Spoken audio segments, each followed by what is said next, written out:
Thank you. So I'm going to talk to you about mostly about my findings related to PTSD symptoms in the first responders who were deployed to the aftermath of the Great East Japan earthquake that occurred in 2011. And my work really focuses on the longitudinal trajectories of symptoms and how symptoms interact over time.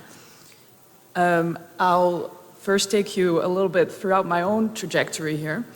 I started this work in 2020 when I joined an ongoing collaboration with the National Defense Medical College in Tokorozawa in Japan. They were seeking a collaboration with us at the Leiden University Medical Center to make sense of their data that they have on their soldiers. So in July last year, I had the opportunity to go to Japan to spend a couple of months there to really foster this collaboration and also to get some cultural insights and to really gather a more deep understanding of how the Japanese society and cultural values play into this as well. So after that, one of the people from the Japanese group, Major Masato Kitano, he did a fellowship at the LUMC. So it was kind of an exchange situation. He just left to go back to Japan. And I am soon to finish my PhD program. And this is a picture of me very excited and ready to go to Japan. So the end of my PhD project is also impending. So far we have published already 2 studies on the basis of this collaboration from the point that I've been involved. So the first one went to the British Journal of Psychiatry, and the second one went to the European Journal of Psychotraumatology. And I'm currently submitting a third one. So I'm going to take you through all 3 of the studies and what we've learned from them. So first I'm going to talk a little bit about this earthquake. It was kind of a trifold disaster because the earthquake triggered a tsunami, and the damage that ensued also damaged the Fukushima nuclear plant. So it was kind of a stacking of the different factors that made this a disaster of immense proportions. The earthquake was the largest ever measured in Japan, and Japan has a lot of earthquakes. They are positioned on 4 tectonic plates that tend to collapse or collide from time to time. So they are used to earthquakes, but this was a particularly heavy one. And I think we can all remember the footage that was quite harrowing from that time that was in the news. Also, you can see it here on this, I think I got a pointer. Yeah, you can see that a lot of the coastline just seems to be gone. So there was a lot of destruction. There were 70,000 people deployed from the Japanese military. The Japanese military has an interesting construction where since the Second World War, they have not been allowed to participate in fighting missions. So they are a self-defense force. They participate in UN peacekeeping missions, and they participate in domestic work. And this is one of the biggest missions from this time that they have done. So 70,000 were deployed. We have more than 55,000 of these people in our data set. So it's an immense data set with a lot of valuable information in there. And I'm very happy that I've been able to work with this data set. And the way they've compiled these data is by yearly mental health surveys. So they keep track of the mental health of their soldiers on a yearly basis. So I mentioned before that I did 3 studies. So the first study, Erik touched on that one briefly already and showed you one of the graphs. But the question was, what trajectories of symptom severity are common in this group? There has been fairly limited research on non-Western populations. So we wanted to see in this larger cohort of non-Western respondents, do we see the same type of symptom severity trajectories that we would see in the Western populations that have been studied before? And what are the risk factors for more severe trajectories? In study 2, we're delving more into the structure of PTSD. So we're looking at symptom level, coherence of symptoms. And in study 3, we are looking at how do these symptoms of PTSD influence each other over time, or how do they interact?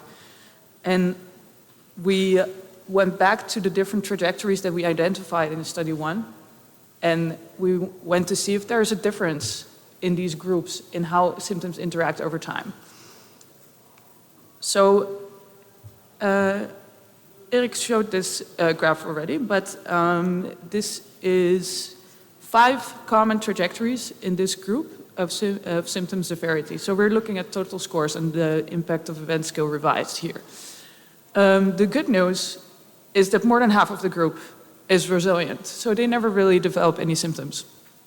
But then we also have 4 different trajectories that do develop symptoms. So we have 2 different trajectories that kind of start higher in symptoms and then recover over time. So they are 2 distinct groups, but they are similar in trajectory, except for one just starts out a little higher at baseline.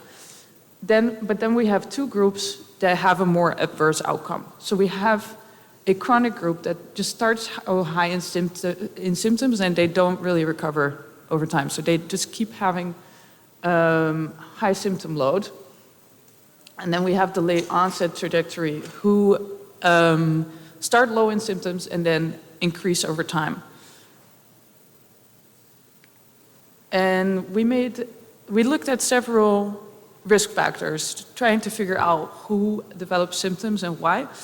And basically all of the risk factors that we looked into were risk factors for more severe symptom severity trajectory. So these included deployment-related factors, so related to just tasks that people were assigned. So for instance, body recovery duties were a stressor. And then the perceived risk of radiation exposure from the nuclear plant was also a risk factor. And what's interesting here is that rank, so the military rank basically, was a risk factor. The lower rank was a risk factor for all the trajectories except for late onset trajectory.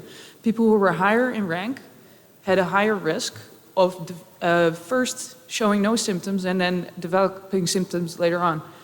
And we can only speculate why that is, but we're thinking maybe that it could be partially due to an extra stigma for people who are higher in rank. So we know that in Japanese society there's already a fairly large stigma on mental health problems, and then maybe if you are higher rank in the military, this stigma might be increased. So you might have a really high incentive to suppress symptoms at the start and then only report them when there's no other option. Also, part of this could be due to compound trauma from multiple deployments. So people who are higher in rank might have more deployments. Then, I'm going to go on to study 2. I'm going to walk you through this really quickly.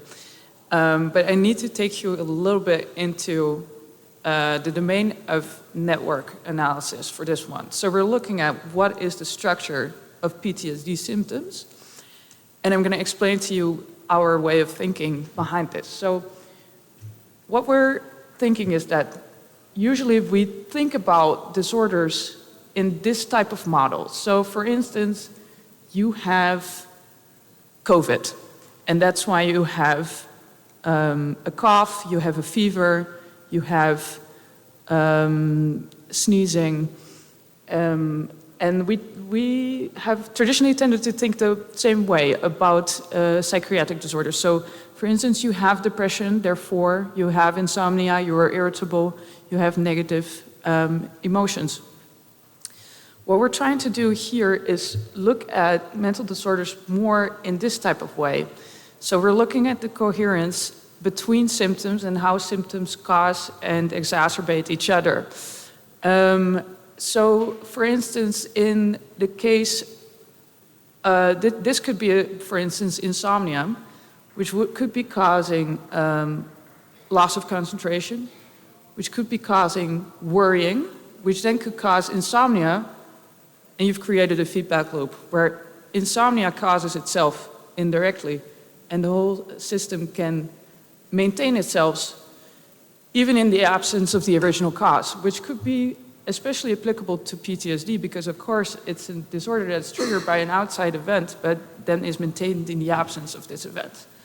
So, for instance, in this we call a network. The circles we call nodes, and the arrows between them are the interactions between these nodes. We call them edges.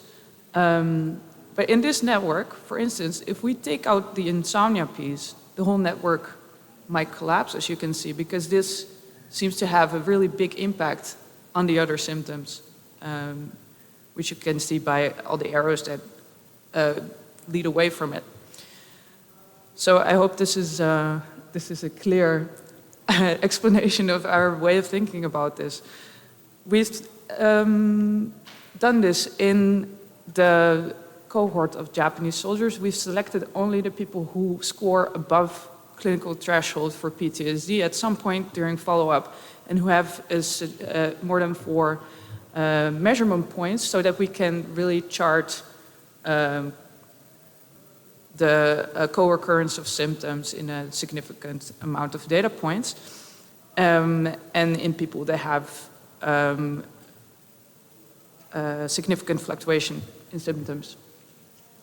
And we've done so using a new technique in psychiatry. One of my advisors, Dr. Eric Gilte, has introduced this technique in psychiatry.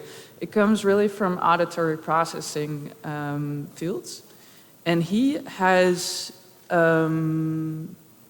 creatively applied it to psychiatry because it's a way of analyzing time series data where you can analyze the patterns in fluctuation, even if that fluctuation is not simultaneous or linear. So the problem with a lot of research in psychiatry is that we're only using cross-sectional data or simultaneous fluctuation. And here you can see this is a visualization of the usual way where we take one or more cross-sectional slices, and you might miss that actually these two symptoms are covariant. They are just not covariant at the same time. So you could see that, for instance, if you have a symptom like insomnia, it might not immediately lead to detrimental other effects, but it might, after a week or a month of insomnia, this might have very detrimental effects. And you might miss it if you're only taking a cross-sectional sample. So this is a technique that can incorporate this time lag and calculate the closest possible match between 2 time series data. So what we did is we applied this to the IASR over time, and we did a clustering analysis. And what we see is in these Japanese soldiers is that we find 4 clusters of symptoms where the original structure of the IASR has only 3. So we find a new symptom cluster, which we have dubbed the dissociation cluster, because all these symptoms have something to do with either not being present in this moment or being too present in the moment of the event. And all of these come from, originally, all of the other subskills. So why is this important?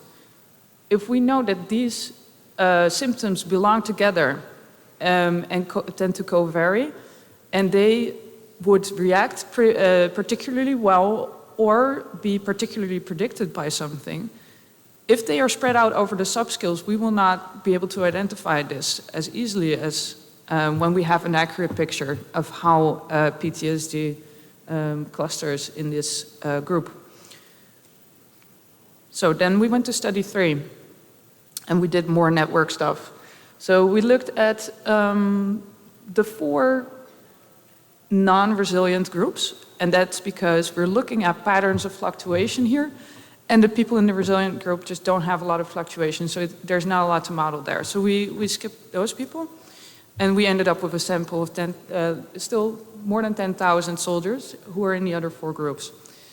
And we're looking at, can we see how these PTSD symptoms interact over time? So we've looked at clustering before, we're now looking at interaction and fluctuations. We've made 4 different networks, and you can see there's a lot of activity going on, a lot of interactions, a lot of fluctuations preceding other fluctuations, except in the chronic group. You can see here, it doesn't necessarily mean that there's no fluctuation in the chronic group, it's just disjointed. The fluctuation doesn't have anything to do with each other, which could say something about why these people are chronic. If one symptom fluctuates, if one symptom improves, there's no effect on the other symptoms.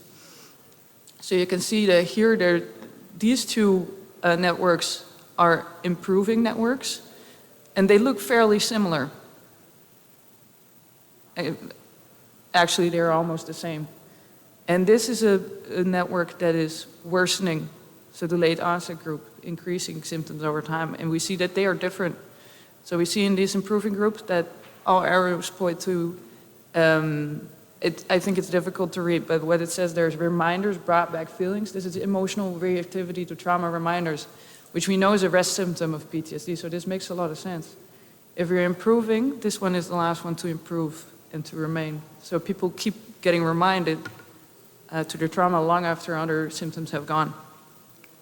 In the worsening PTSD, we see a lot of symptoms from what we identified in our previous paper as the dissociation cluster. We would never have known this if we didn't make the correct clustering in our previous paper. And we can now see that these are the last ones to develop in worsening PTSD. So we also graphed this in a different way. So this is the sequential order of symptom development and improvement. So we've put the 2 improving networks together because we first made them separately. They are exactly the same. So we can see here that this is the first symptom to improve when PTSD symptoms go away.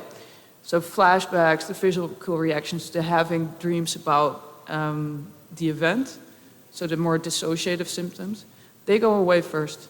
What remains last is the trauma reminders, and by far as well.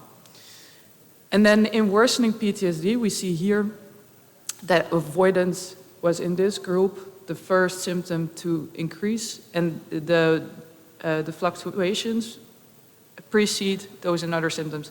And the last ones were the dissociative symptoms. So these are the last to develop in worsening PTSD, which makes a lot of sense because they reflect a very severe stage of PTSD. I think this research ties in really nicely with what Erik talked about, the staging model of PTSD. I think you can see a lot of it back here. The only thing that's very different here is that I think in your model, Erik, avoidance is stage 2, where here it is one of the first things that will worsen. This might also be a cultural artifact, just because, I think your research is based on more Western samples, and we know in Japanese society, again, there's a lot of stigma. There's a lot of incentive to avoid. So I'm going to take you again through the conclusions, just to make sure that we're all on the same page. Study 1, we found 5 common trajectories of PTSD, and 10% of our sample had a more negative outcome. And we had identified several risk factors that have to do with that. And then in clinical PTSD, we found 4 symptom clusters, which is important if you want to be accurate about how symptoms are structured. In study 3, we determined the sequential order of symptom fluctuation using dynamic time warping, which is a new technique in psychiatry. And then why would we care? why would we make a lot of graphs about this? Well, I think there's a lot of stuff we can do with this. So these risk factors we identified in the first study can be very important to divide tasks so that you prevent people getting a lot of complaints. So you can have a lot of improvements in the way tasks are structured. And some of the, sorry. Can I go back? Yeah. So some of these things you have no control over, but then some of them you can divide better. And then we have a lot of stuff we can do with monitoring. So I mentioned before, the correct clustering will help us with that. And then also we can use that graph with the order of fluctuation to facilitate early intervention. So in this group, if we could see that avoidance increases, we could already put an intervention there so the whole cascade of worsening symptoms doesn't get triggered. And then I have some thoughts about the future as well. This is a technique that you could really use for personalized medicine.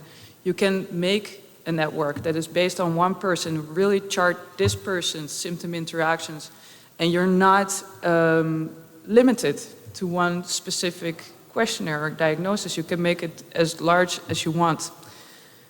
And I've included something from a different study that I think really demonstrates what we can do with this technique. So this is data from one specific patient who completed an EMA module, so ecological momentary assessment. They were pinged on their smartphone 5 times a day for 2 weeks. A very low cost intervention to both the researcher and the patient. And you can see here, these circles again are symptoms, but this time we included positive and negative emotions. So these red balls are negatively valenced emotions, and the green ones are positive. Then the red arrows are negative interactions, and the green ones are positive interactions. And the size of the arrows really signifies the importance or the strength of the association. And you can see here immediately, you can make it very insightful that for this patient, being tired means that there's no positive emotions on the next time point. And this might be a good start for intervention. And for instance, you don't have to limit this to mood items. You can include behaviors like alcohol use, like exercise, like social interactions. Anything that you can measure as a time series, you can include in this system. And that can give a patient a really good insight into their own, into their own system without having the bias of the patient, and you circumvent the bias of the therapist as well. I like to give the example, for instance, you get a patient who's a teenager and who likes to play video games all night and they think they're not affected by it, then you can show them, this is what you filled out. And you can start the interventions from there. If you make a really good app, you can have people do this during their waiting list time, and you can already aid in screening and diagnosis. And if you can make an app like that, you can already, during the waiting list time, give the patient insight into their own symptoms and see if they can already start without you, because the waiting list time is going to pass anyway. So this is my ideas about where this could go. I wanted to, based on Dr. Greenshaw's talk yesterday, I wanted to take you through this future insight as well. We can also, the activity monitoring technology that you talked about yesterday, it could also easily go into the network.